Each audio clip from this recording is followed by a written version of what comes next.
There was a folder on my kitchen table, the morning I finally understood what my mother really was. Not a monster, not a stranger, just a woman who had chosen, over and over again, to pick someone else over me. And she had done it so quietly, so efficiently, for so long, that I had almost mistaken it for love. Let me start from the beginning, because the beginning matters. The beginning is where you think everything is fine. My name is not important. What matters is that I was 26 years old, working as a junior accountant at a mid-size firm in Columbus, Ohio, living in a one-bedroom apartment I had scraped together every cent to furnish. I had a small succulent on my windowsill, a coffee maker I bought secondhand, and a savings account I was quietly proud of. I had built something small but mine, and I thought that was enough insulation from the life I had grown up in. My mother remarried when I was 14. His name was Roland. He was tall, quiet in the way that certain men are quiet, not because they are calm, but because they are always calculating. He wore collared shirts to dinner. He refilled my mother's wine glass without being asked. He called me kiddo the first 3 times we met, and then he stopped calling me anything at all. My mother thought he was steady. I think she confused stillness with safety. For the first 2 years, he mostly ignored me. That was fine. I was good at being ignored. I kept my grades up, stayed in my room, worked a part-time job at a grocery store on weekends. I was not looking for a father. I already knew what it felt like to not have one. I was just trying to get through high school intact and leave. And I did leave. I got a partial scholarship to Ohio State, took out loans for the rest, graduated in 4 years, got the accounting job. I did everything right. I did everything the way you are supposed to do it, when no one is handing you anything. The problem with doing everything right is that sometimes the people who never did anything for you start to believe they are owed something because of it. It started with a phone call on a Tuesday in March. I remember it was Tuesday because I had just come back from a budget review meeting that had run 40 minutes over, and I was eating leftover pasta standing up at my kitchen counter when my mother called. She said Roland wanted to talk to me about something. A business opportunity. She said he had a plan, something involving a property investment, and he just needed a co-signer on a loan. Just a formality, she said. The bank needed 2 names on the application. It would not cost me anything. It was just paperwork. I asked her how much the loan was for. She paused. $80,000, she said. I set my fork down. I told her no. I told her calmly and clearly that I would not co-sign a loan for $80,000 for a business venture I knew nothing about, with a man I barely trusted, and that this was not something I was willing to discuss further. My mother went quiet in the way she always went quiet when she was deciding which version of herself to be. Then she said she understood, and that she would let Roland know, and that she hoped I would think about it more. I thought she understood. I was wrong about that. 3 weeks later, I came home from work on a Friday evening to find my mother sitting in my apartment. I had given her a spare key 2 years earlier when I had a minor surgery and needed someone to check on me. I had never asked for it back. I did not think I needed to. She was my mother. She was sitting at my kitchen table with her hands folded, and Roland was standing near my window, looking out at the parking lot below, and before I could say a single word, he turned around and told me that I was being selfish. He said it the way men like him say things, not loud, not violent, just absolutely certain. He said I was sitting on money I did not earn while my mother struggled, that my student loans were an excuse, that a co-signer did not mean I was responsible for the debt unless he defaulted, and that the fact I was refusing told him everything he needed to know about my character. My mother nodded along. She did not look at me. I told him to get out of my apartment. I said it once, standing by the open door. He walked past me slowly. He paused just long enough to make sure I understood that he was not leaving because I asked him to. And then my mother stood up, and she looked at me with an expression I had seen before. Tired, a little disappointed, faintly accusing, and she said she hoped I would come around. Then she left too, and I stood in my own living room, feeling like a stranger in it. I changed the locks the following Monday. I did not tell her I was doing it. I just did it. And I felt foolish for not having done it sooner. For 2 months, things were quiet. My mother called occasionally. We talked about nothing. I asked about her garden. She asked about work. We circled around what had happened in my apartment, like it was a piece of furniture neither of us wanted to move. I thought maybe it was over. I thought maybe Roland had found another way. I was wrong about that too. The phone call came on a Wednesday at 11:15 at night. I was already in bed. I saw my mother's name on the screen, and I almost did not answer. Something made me pick up anyway. She was crying. Not the soft crying she sometimes used when she wanted sympathy, but something rougher, uneven. She said she needed me. She said Roland had gotten angry, and she was scared. She said she did not know what to do, and could I please come? Please. She just needed me there. I drove 40 minutes to their house. I drove 40 minutes because she was my mother, and she said she was scared. And that is the part I cannot explain away, or make logical, because it was not logical. It was just what I did. When I got there, the house was lit up. I knocked. Roland opened the door. He was not upset. He was not anything. He looked at me the way you look at someone who has just walked into exactly the trap you set for them. My mother appeared behind him. She had stopped crying. Her eyes were dry. He said he was glad I came. He said it would be easier to talk in person. He said the three of us needed to have a real conversation about the loan, and about my attitude, and about what it meant to be a family. I understood then. The phone call had not been fear. It had been a lure. I turned to walk back to my car. I should have made it. I was at the door. I had my keys in my hand, and Roland grabbed my arm from behind and said we were not done talking. I told him to let go of me. He did not let go. What happened in the next few minutes is something I have gone over so many times that it has become more like a series of images than a memory. I know I tried to pull away. I know he pushed me, or I lost my balance, or both. I still do not know the exact sequence, and I went down hard onto the tile floor near the entryway. I heard something before I felt it, a sound like something dry snapping. And then the pain arrived, and it was the kind of pain that blanks everything out around it, like turning up a volume so loud all you can hear is static. I had fractured my wrist on the way down. I did not know that yet. I just knew I was on the floor, and my arm felt wrong and wrong and wrong, and Roland was standing over me saying something about how this was my fault for being dramatic, and my mother was standing in the hallway behind him, and she was not moving. I looked at her. I looked directly at her, and I said her name. She looked back at me. She looked at me on the floor of her entryway holding my arm, and she said, "You should have just signed the papers." Then she walked into the kitchen. I called 911 myself. I lay on the floor, and I called with my good hand, and I told them the address and that I had been injured and I needed an ambulance. I did not look at Roland while I waited. I stared at the ceiling, and I focused on breathing because the pain was very bad and I needed something to focus on. The paramedics came. The police came with them, because when you call for an injury at a residence, the police come automatically.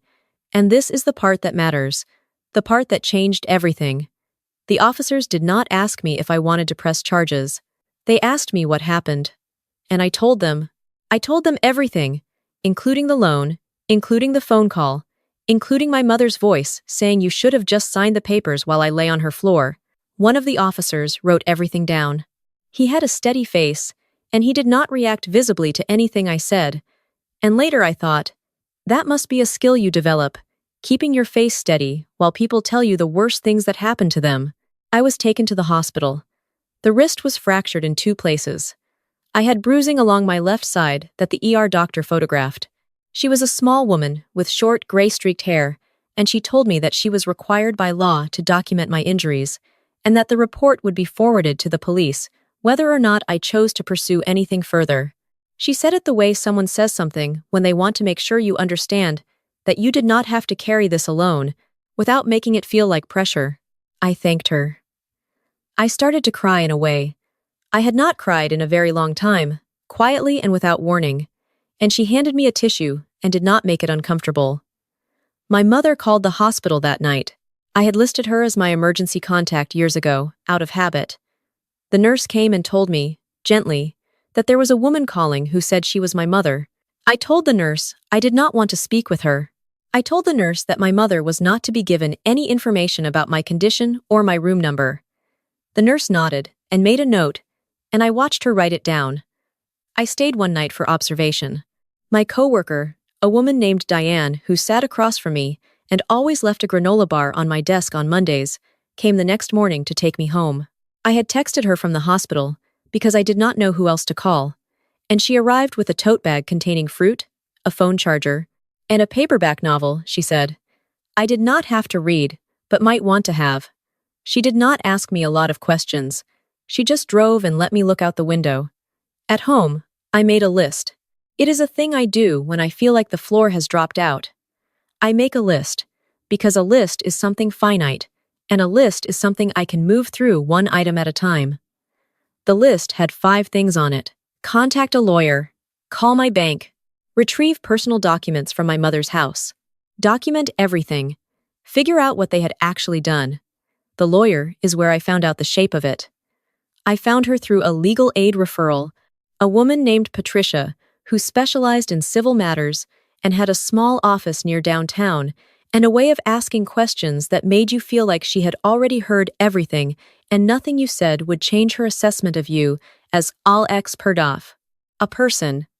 I liked her immediately. I brought everything I had. The text messages, the voicemails, the medical report, the police incident number, a photograph I had taken of my own arm 2 days after the hospital, still bruised yellow and green. Patricia looked at all of it, and then she asked me if I had checked my credit recently. I had not. I told her I had not. She turned her computer screen toward me. There was a loan application in my name. Not a current application, a completed one. It had been filed 6 weeks earlier with a lender I had never heard of. The cosigner line had my full legal name, my social security number, my current address, my employer. I had never signed anything. The amount was $65,000. It had been approved. The funds had been dispersed. I sat in Patricia's office, and I did not speak for a moment. I looked at the screen, and I thought about my mother sitting at my kitchen table with her hands folded, and Roland standing at my window, and the spare key I had never asked her to return. Patricia said, "I think you know what this is." I said, "Identity theft." She said, "Yes. Here is what they had done, as best as the investigators were later able to determine. My mother had used the spare key to enter my apartment during the weeks after I refused to co-sign. She had gone through my files. I kept physical documents in a folder in my desk drawer, the way my grandmother had taught me, and photographed my social security card, my most recent tax return, a piece of official mail, with my full information. She had given this to Roland.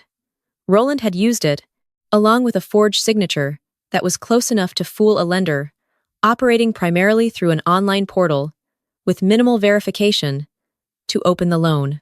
They had used my name, my credit, and my clean financial history to borrow money they had no intention of repaying. And if I had not ended up in that ER, with a police report and a lawyer and a nurse who wrote things down, I might not have found out until the debt went to collections. The criminal investigation took several months. I will not pretend it was simple or clean. There were interviews and document requests, and a period of about 6 weeks where I heard nothing and had to resist the urge to call Patricia every 3 days. I worked. I went to the office. I ate dinner. I watered my succulent. I held everything in place through routine. My mother called me twice during this period. I did not answer. She left voicemails. In the first one, she said she hoped I was doing well, and that she thought about me often. In the second one, she said Roland was under a lot of stress and that family needed to be able to forgive each other. She did not acknowledge the loan. She did not acknowledge the floor. She did not acknowledge what she had said while I lay on it. I saved both voicemails and forwarded them to Patricia. Roland was charged with felony identity theft, loan fraud, and assault. The assault charge came from the police report filed the night. I called 911 from the floor of their entryway, not from me pushing for it, but from the officers who responded, because the photographs and my statement and the documented injury were sufficient for the DA to move forward. This is the thing I want people to understand. I did not have to be brave enough to push for it. I only had to be honest enough to tell the truth when someone with authority to act was in the room and listening. My mother was charged as an accessory. She cooperated with investigators partway through the process. I learned this from Patricia, who told me with a carefully neutral expression which affected the terms of her eventual plea. Roland did not cooperate. Roland maintained for a very long time that I had fabricated everything, that the loan application was a misunderstanding, that I had suffered a fall, and blamed him for reasons of personal animosity. This is what men like Roland do. They are so accustomed to being believed over the women around them that they cannot conceive of a world in which the documents disagree with them. The documents disagreed with him. He was sentenced to 4 years. He would likely serve less with good behavior, but 4 years was what the judge gave him, and I sat in the courtroom, and I watched him receive it, and I felt something I had not expected to feel, which was not satisfaction exactly, but relief. The specific relief of watching a thing that was real be named as real by someone with the authority to name it. My mother received 2 years of supervised probation and was required to cooperate with the civil recovery of the loan funds, which meant that however they had spent the money, they were now legally responsible for its return. The civil case to repair my credit took longer than the criminal case. Patricia worked through it methodically. By the end, the fraudulent loan was removed from my record. My credit score, which had dropped significantly when the debt was filed, climbed back up over the following year. It was slow. It felt like watching something grow imperceptible day to day, visible only when you checked after a long interval. On the day the last correction was finalized, I went home and I made myself a proper dinner. Not leftovers, not takeout, but something I cooked from scratch. A pasta dish my grandmother used to make, with the good olive oil and fresh basil from a plant on the windowsill that was doing better now than when I had first brought it home. And I sat at my own kitchen table, the one I had bought myself, and I ate alone, and I did not feel lonely. There is a question I have been asked by people who know parts of this story. Usually it is some version of, "Do you forgive her?" I have thought about this a long time. I have thought about it the way you think about a question that does not have a clean answer, turning it over to look at different sides. My mother is not in my life. This is not a decision I made in anger. It is a decision I made after watching her stand in a hallway while I lay on a floor, and after hearing her voice on 2 voicemails that contained no acknowledgement of anything real that had happened between us, and after understanding that the woman I had spent 26 years trying to reach approval from had used my social security number like a tool she found in a drawer. Forgiveness is something I am still working out the definition of. I do not think it means allowing someone back into proximity with your life. I do not think it means pretending a thing did not happen. I think it might be something quieter than that, a kind of setting down, the way you set down a bag you have been carrying for a long time, not because the bag was never real or heavy, but because you are finally somewhere you do not need to carry it anymore. I do not carry it the way I used to. The succulent on my windowsill has grown 3 new offshoots since I brought it home. I take this as a good sign. Small things that continue to grow. Despite not being given everything they needed, I find I have a particular appreciation for those. I still live in Columbus. I got a small promotion last spring. I have a friend group now, a real one. People I have dinner with and text when something funny happens, and call when something does not. I did not used to have that. I did not used to believe I was worth the maintenance required to sustain real friendships. That belief, it turns out, was something I had been taught. I am in the process of unlearning it. If you have a spare key out there that you have not asked for, back a metaphorical one, or a literal one, I am telling you now. Change the locks. Not out of cruelty, not out of anger. Just because some doors need to close cleanly before you can build something warm on the other side of them. I built something warm. It took a long time. It was worth it.